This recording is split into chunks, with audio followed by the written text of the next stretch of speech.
விஜயோட செல்லப்பிள்ளை மட்டும் கிடையாது, விக்காவுடைய செல்லப்பிள்ளை. எஸ், ரெட் கார் வந்து மீண்டும் வரப்போகுது. மகாநதி அப்புறம் வந்து ஷெட்யூல் அப்படின்னு போட்டு, ஷூட் ஷெட்யூல் அப்படின்னு சொல்லிட்டு ஹேஷ்டேக்கில் ரெட் கார் அப்படின்னு போட்டு நம்ம கார் வந்து ரிவர்ஸில் போகிற மாதிரி ஒரு அப்டேட் வந்து எக்ஸிக்யூட்டிவ் ப்ரொடியூசர் கொடுத்துருக்காரு. கண்டிப்பாக வந்து நிறையா டைம் வந்து ரெட் கார் இருக்க மாதிரி ஷூட்டிங் ஸ்பாட்டில் அப்டேட் வந்திருக்கு. பட் ஆனால் அந்த ரெட் கார் யூஸ் பண்ணுற மாதிரியே வரல. யாரோ பர்சனலாகவே இப்போ ப்ரொடியூசர் சைட்லேருந்து யாராச்சும் டீம் சைட்லேருந்து கூட யூஸ் பண்ணுவாங்களோ என்னமோ. நிறையா முறை வந்து ரெட் கார் வந்து இப்போ ரீசெண்டாக பார்த்துருக்கோம். பட் இப்போ ஷூட்டிங்கில் வந்திருக்கு அப்படிங்கிறத மீண்டும் அவங்க பதிவு பண்ணுறாங்க. பார்ப்போம். ஏன்னா இப்போ கொஞ்ச நாளைக்கு முன்னாடி கூட ஷூட்டிங்கில் 2-3 தடவை நானே இந்த கார் பற்றி பேசியிருக்கேன். பட் அது ரிலேட்டடாக விஜய் காரில் போகிற மாதிரி கூட இல்லை. இது கூட பையன் நடந்து போனால் பாவம், ஒரு 2 வீலர் கூட கொடுக்கலையே அப்படின்னு நான் நினச்சிட்டு இருந்தேன்.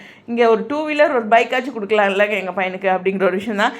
எனிவேஸ், ரெட் கார் ரொம்ப ஸ்பெஷல். உண்மையுமே சொல்லணுன்னா உண்மையுமே சொல்கிறேன், ஐயனார் துணியில் கூட இந்த ரெட் கார் யூஸ் பண்ணாங்க. ஆனால் நம்பர் பிளேட் வேறு தான், அதை நான் கவனித்தேன். பட் சேம் கார்னு தான் நினைக்கிறேன். இதே மாதிரி தான் ஒரு கார் அங்கேயும் யூஸ் பண்ணுறாங்க. அந்தளவுக்கு இந்த ரெட் கார் எங்களால் விட்டு கொடுக்கவே முடியல. அந்தளவுக்கு விக்காவோட ஒரு ஃபேவரட்டான செல்ல பிள்ளை அப்படிங்கிற ஒரு விஷயத்த மீண்டும் பதிவு பண்ணிக்கிறேன். ஸோ இன்றைக்கி ஷூட்டிங் போயிட்டுருக்கு. அந்த லொக்கேஷன்லேருந்து பார்க்க இந்த மரம்லாம் இருக்க ஒரு வில்லேஜ் லொக்கேஷன் மாதிரி இருக்குது. பட் ஆனால் அவங்க எடுக்கிற ஷூட்டிங் வீடு இருக்குல்ல, அது எந்த இடத்துலன்னு தெரில.